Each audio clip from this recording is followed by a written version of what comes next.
मोदी सरकार ने जनजातीय समाज को देश की मुख्य धारा से जोड़ा।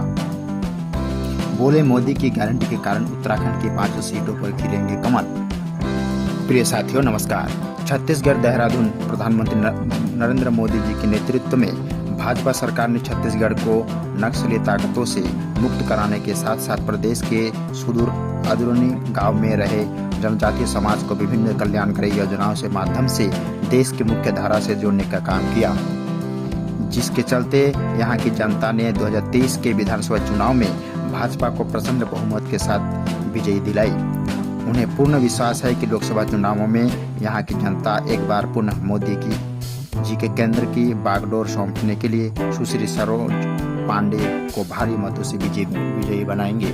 प्रिय साथियों, उक्त बात उत्तराखंड के कैबिनेट मंत्री और भाजपा के स्टार प्रचारक सतपाल महाराज ने सोमवार को छत्तीसगढ़ के कोरबा लोकसभा क्षेत्र के घांगरा, जनकपुर, मनेंद्रगढ़, चिरमिरी, भरतपुर में लोकसभा प्रत्याशी सुश्री सरोज पांडे के समर्थन में एक चुनावी जनसभा को संबोधित करते हुए कही। उन्होंने कहा कि कोरबा ने दुनिया को दिखाया है कि प्राकृतिक संरक्षण कैसे किया जा सकता है और समय अनुसार बढ़ते हुए बड़े राज्य को किस प्रकार पावर कैपिटल बनाया जा सकता है। श्री महाराज जी ने कहा कि प्रधानमंत्री नरेंद्र मोदी जी के गारंटी और उनके नेतृत्व में विश्वास रखते हुए 19 अप्रैल को उत्तराखंड में संपन्न हुए चुनावों को देखकर स्पष्ट है कि वहां से 5 सीटों पर भाजपा की ही जीत सुनिश्चित होगी। इसलिए यहां से भी हर सीट पर कमल खिलाना चाहिए ताकि इस देश का गौरव लौटाने वाले नरेंद्र मोदी फिर से प्रधानमंत्री पद को सुशोभित करे और यह देश विश्व पर गुरु बन सके। इस राज्य के साथ साथ पूरे देश के लिए यह गर्व की बात है कि प्रधानमंत्री नरेंद्र मोदी जी की दूरदर्शी सोच के परिणाम स्वरूप आज देश का नेतृत्व करने की जिम्मेदारी पहली बार इस राज्य की एक जनजातीय समाज से आने वाली महिला महामहिम राष्ट्रपति श्रीमती द्रौपदी मुर्मू जी के पास है।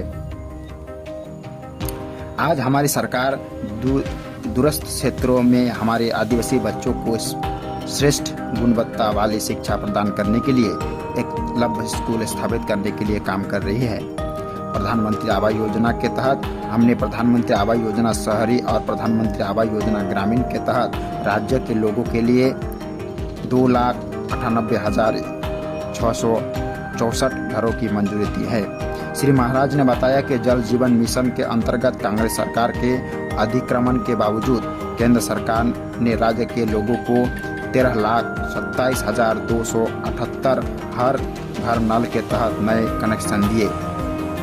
साथियों, महाराज ने बताया, आयुष्मान भारत योजना के तहत राज्य में 1,03,00,000 से अधिक लोगों को पंजीकृत किया गया है। जब से भाजपा के राज्य में सत्ता संभाली है तब से छत्तीसगढ़ के समग्र विकास के लिए अथक प्रयास किए जा रहे हैं। श्री महाराज ने बताया कि छत्तीसगढ़ में विकास कार्यों को आगे बढ़ाने और लव जिहाद अपराधों मुक्त करने के लिए भाजपा के डबल इंजन सरकार की जरूरत है। श्री महाराज ने कहा कि राज्य में कांग्रेस शासन के समय पिछले 2 वर्षों में केवल कोयला लेवी के माध्यम से कम 540 करोड़ की उगाई की गई थी। भूपेश बघेल के नेतृत्व वाली पूर्ववर्ती कांग्रेस ने राज्य में गरीबों से खाना छीन लिया था। भाजपा सरकार ने राज्य में गरीबों को भोजन उपलब्ध कराया।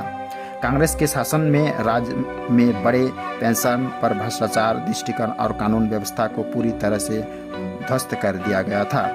इस अवसर पर कोरबा लोकसभा प्रत्याशी श्री सुश्री सरोज पांडे जी, भरतपुर सोनहाट की श्री विधायक जी श्रीमती रेणुका सिंह सहित अनेक भाजपा के पदाधिकारी एवं कार्यकर्ता मौजूद रहे।